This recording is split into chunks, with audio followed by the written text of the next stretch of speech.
Looking forward to an outstanding meeting today. The replacement of our own intelligence by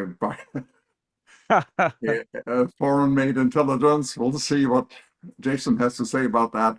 In any event, I think we all excited about these new evolutions that occur in our lifetime, and all the things that we should be looking forward to and should be expecting in the future. This is a marvelous topic. Jason, thank you very much to make yourself available. That's all I want to say. I'm looking forward to this great meeting. And Mike, if you would kindly make a few announcements regarding our organization. Of course. Let me just share my screen, which I hope you're all now seeing.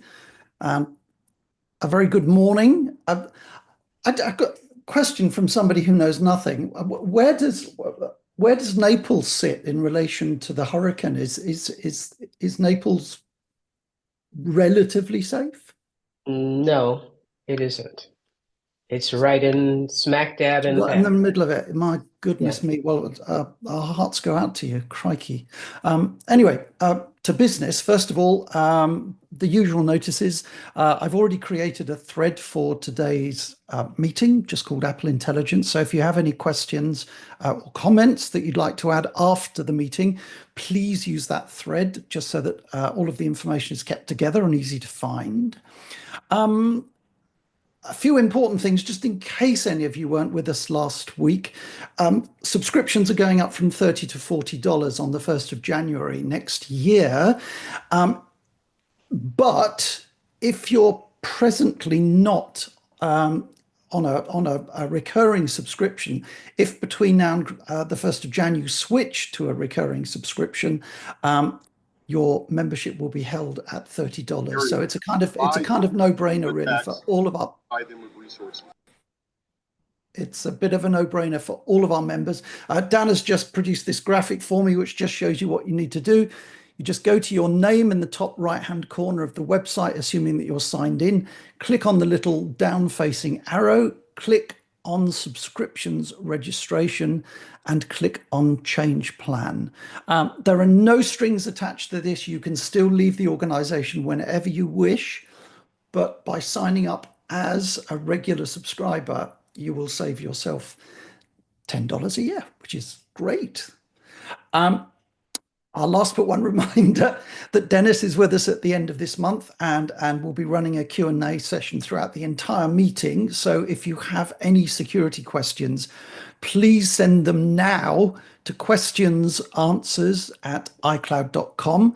They will go directly to Dennis so that he can prepare answers and graphics, and it should be an absolutely fascinating session. So questionsanswers@icloud.com. Now, the thorny subject of groups.io. My goodness, we had a busy couple of days. Many of you have participated in the poll that we set up a few days ago, but things have changed enormously over the past 2 days. I've prepared a statement, which I'm just going to read to you, and then I'll post it on the message board. But first of all, a huge thank you to everybody who took the time and trouble to participate in the poll. The results were pretty conclusive. I can show you them. So, it's a no-brainer switch to groups.io. However, a couple of days ago, changes were made to the website, which were completely unexpected as far as I'm concerned. And we moved to a new host. And as I'm sure you'll have seen by now, the NMUG website isn't just faster, it is significantly faster. Now, most of our members who were kind enough to comment on why they wanted to move away from the website message board cited speed as a major issue. And since this has now been resolved, we've taken the decision to remove the poll, at least for the time being, and continue with the current message board. Now, I don't doubt that that's going to disappoint a few members, but please be aware that not only has the speed improved, Dan has made 1 or 2 very interesting improvements to the current site, and also, can't go into any details, but also flagged the potential of further very interesting changes in the pipeline. So stick with it. I think you'll find using the on-site message board so fast now compared to a week ago. And we hope you'll get back into using it regularly. Next week's meeting, David Abramowitz is with us, which is great. He's talking about how to convert and watch home movies on Apple TV. And I imagine many of you, like me, will have lots of DVDs in a cupboard gathering dust. And this should be a fascinating, fascinating session. So that's same time, same place next Wednesday. And that brings us to Jason Snell. Jason, it's great to see you back in the building so soon after your last visit. Before I pass the meeting to you, please allow me just to introduce Sheeta, who will be looking after us all and managing questions through today's session. I'll just stop my share. All right, thank you very much for that, Mike.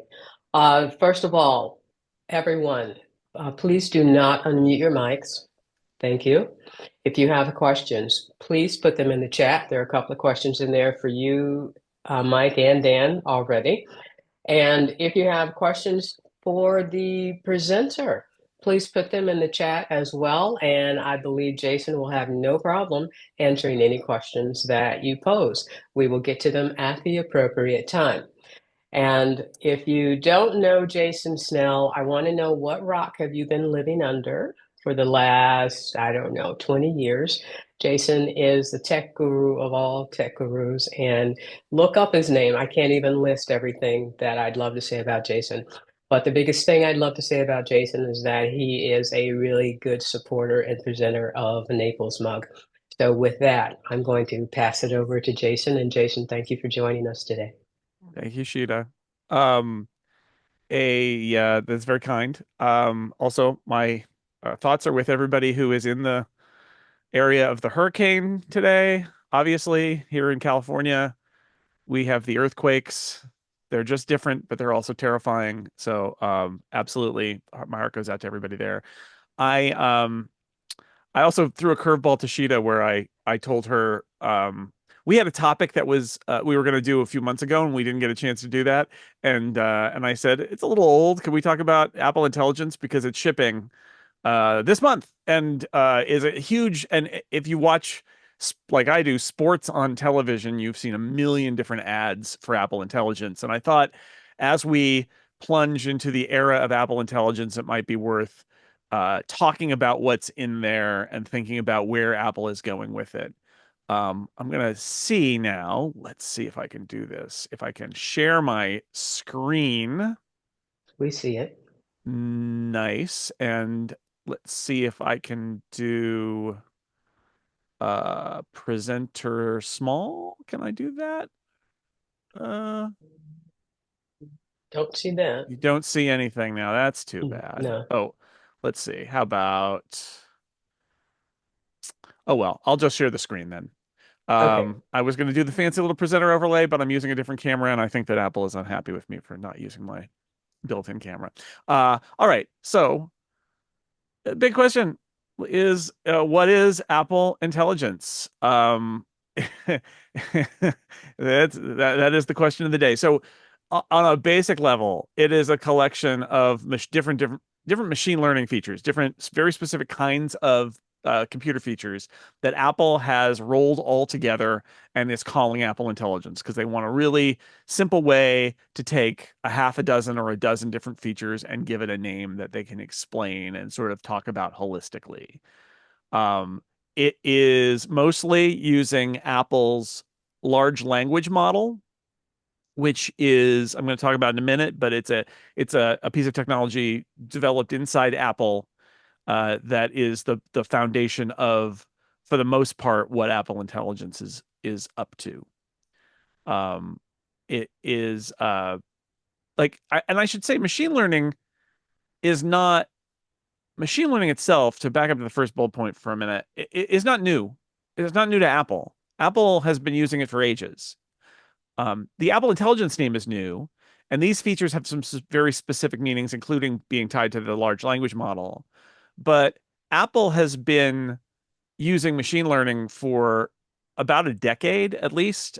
You find it in features like fall detection and crash detection, where it's looking at sensors in your phone or your Apple Watch, and based on what it sees there, a machine learning model makes a decision about whether it thinks that you've fallen or gotten in a car crash.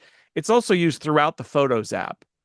for about a decade now, the Photos app has been running machine learning routines on every single photo when it's imported or when the camera snaps a photo on your iPhone. And it's analyzing that for its contents. And that's how Photos knows who's in that photo. And was it taken? Is there a beach? Is there a dog? Is there a mountain? Is there snow? All of that is coming from machine learning. So Apple's been doing this a very long time. But those aren't Apple Intelligence, technically. It's something different. Let's see. Apple Intelligence is also code for specific hardware requirements.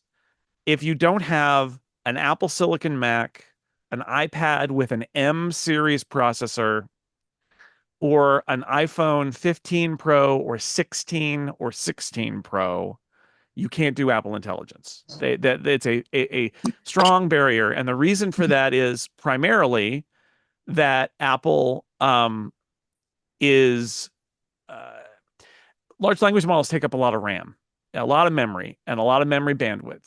And the problem with that is Apple tend to skimp on that in especially low-end systems. And so there are very strict hardware requirements that are going to put a lot of people out of Apple Intelligence at the start. I do anticipate that going forward, almost every product Apple releases will support Apple Intelligence. I don't think we're ever going to see an iPhone or a Mac or an iPad that doesn't. Even the rumored iPad mini that's coming, I would be shocked if it doesn't support Apple Intelligence. I just think that everything's going to have it, but there are going to be a lot of older pieces of hardware that do not support it. Apple Intelligence also is primarily stuff that runs on your device, but if it doesn't run on your device for whatever reason, it's not powerful enough to do so, it will run on Apple's servers that they're calling private cloud compute. And this is a challenge for Apple because Apple really, really likes the idea that you are keeping your information private and on your device and it belongs to you, and that all of their AI features essentially are running on your device too, as opposed to what competitive AI systems do, which is upload it to their cloud. And the danger there is that your personal data is being transmitted and it's residing on, Google servers or Facebook servers or whoever's servers.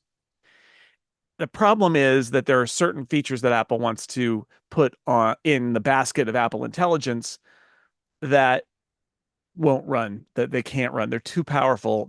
There's too much to run on an iPhone. And so what they've done is they've built something called private cloud compute, which is it's a very interesting approach. What they're trying to do is build servers that are in their data centers that are designed for privacy. So the idea there is that some of your data might get transmitted in order to fulfill a request. But what they do is it's end-to-end encrypted. Apple can't even see it. The servers don't have permanent storage. And so what they're trying to build is a system where they've got cloud servers that can't remember any of the data passed to them. They literally process the data, they send you a result, and it all gets thrown away. And that Apple can't see it anyway. Now, we'll see how this goes in practice. I think Apple's really committed to this because Apple wants to make cloud computing as secure, basically, or almost as secure as it never leaving your device. But it is a big leap for Apple that some of this stuff is going to happen off device. They are working with security experts to actually verify this, where they're giving the code. Security experts will actually be able to run these servers virtually on their own and try to find security flaws in them. And then Apple actually has a system where any version that's got a flaw that's found in it, Apple can actually just say, we won't ever use a server with that version. So there's a whole well thought out security system here to try and reassure Apple users that using cloud computing, if it's within Apple Intelligence, is safe. But it is a big leap for them. Most importantly, in some ways, Apple Intelligence is a brand name.